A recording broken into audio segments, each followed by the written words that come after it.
Wave particle duality, which is in fact the basic principle of physics. Particle. Particle is basically a localized entity.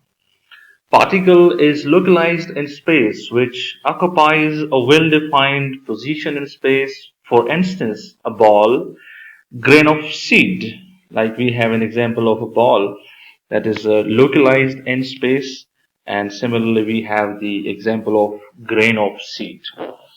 When a particular space is occupied by one ball, the same space cannot be occupied simultaneously by another ball or by another particle. This particle is localized in space. In other words, commonly saying that particles do not interfere as they are localized in space. However, a wave is associated with some kind of undulation. Undulation means that is something going to and fro, up and down, left and right in some periodic fashion, purely periodic, that is some repetition. Whenever we draw a wave, we have some sort of this kind of pattern.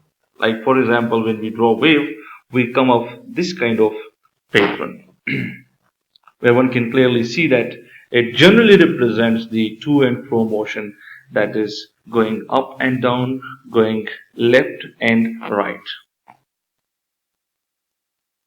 What is going up and down depending upon the kind of wave, the nature of the wave. However, here in this case, the x-axis represents the time. However, the y-axis represents the degree of motion. Like some particular property inside a medium, it would even be NV which is undergoing undulation. And these are the parameters like time period, time required to complete one cycle, and this is what we call the wavelength. We can say the distance between two consecutive crusts, the distance between two consecutive trough.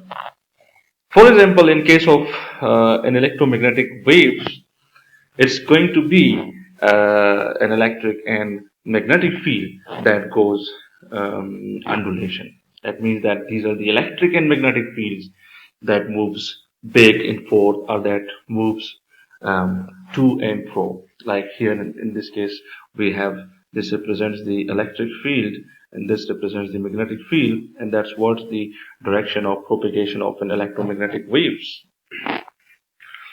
However, wave is delocalized in space.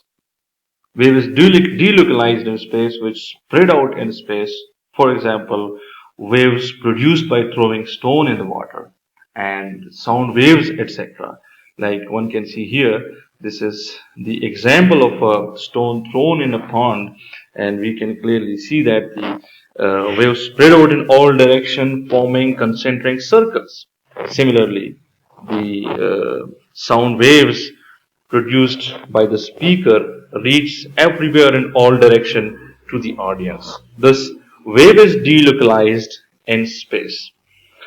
Two or more waves can exist in the same region of space, and hence waves interfere, which is different from the case of the particles, where we have in the first two slides we said that particles are localized.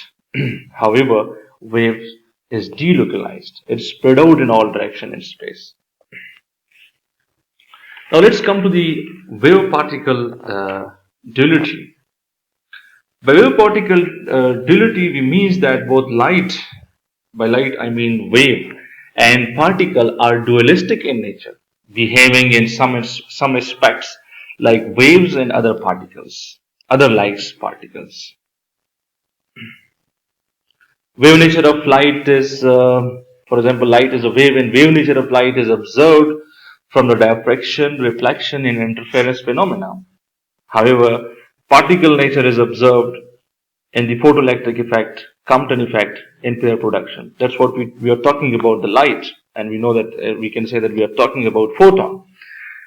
However, we know that electron is a particle. For electron wave nature is observed in Davison and German experiment, and particle nature is observed in J.J. Thomson and E by M ratio.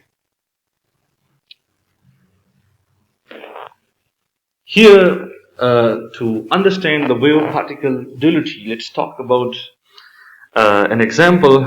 There are water waves. One can see here.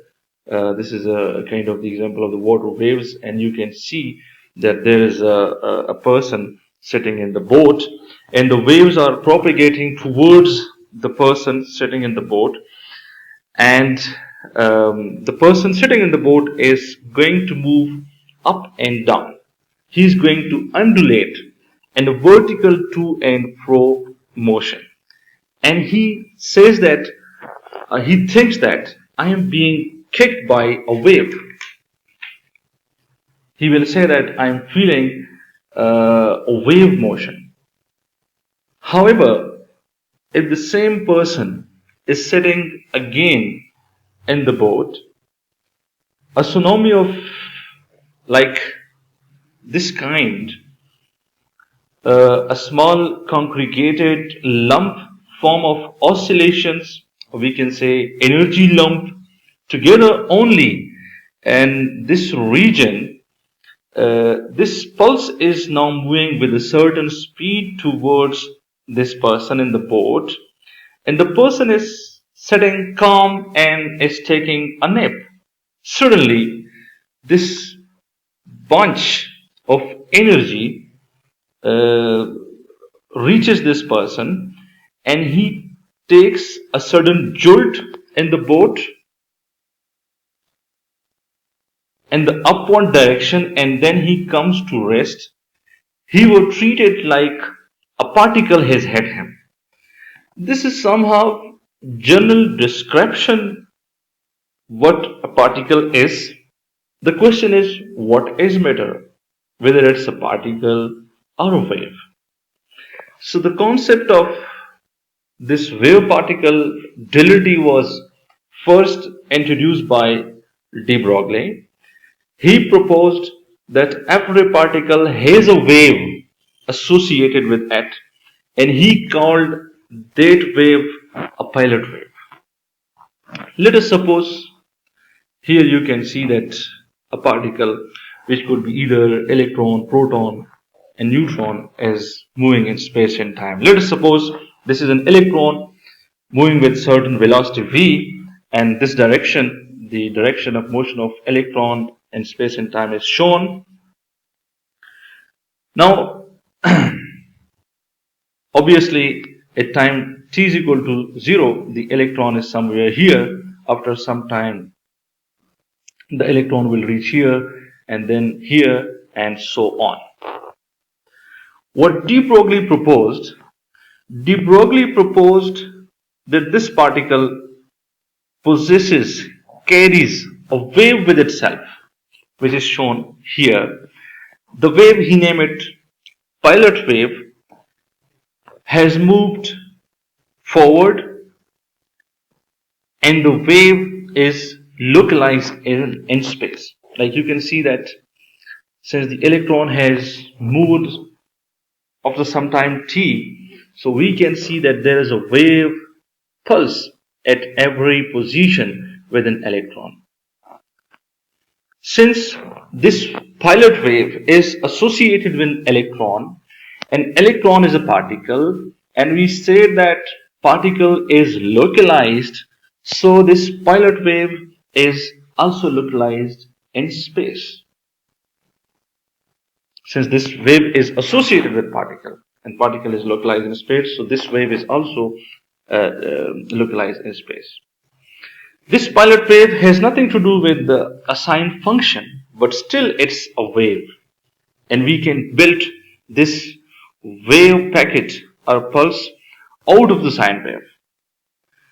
After every instant of time, the pilot wave or pulse is moved forward, which can be seen here that it has moved forward, and so on.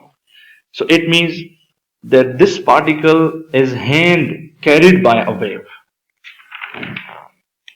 It means that associated with every particle, there is a wave.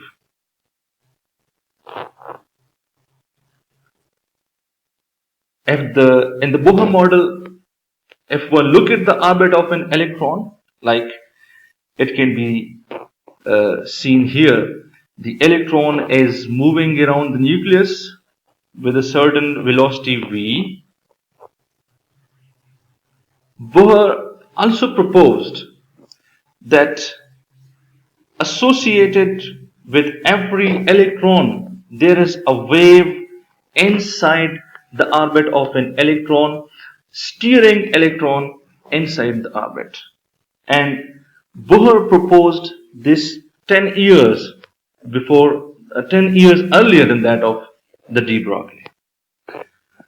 The circumference of this orbit is 2 pi r, which is equal to integral multiple of the wavelength, that is 2 pi r is equal to n lambda.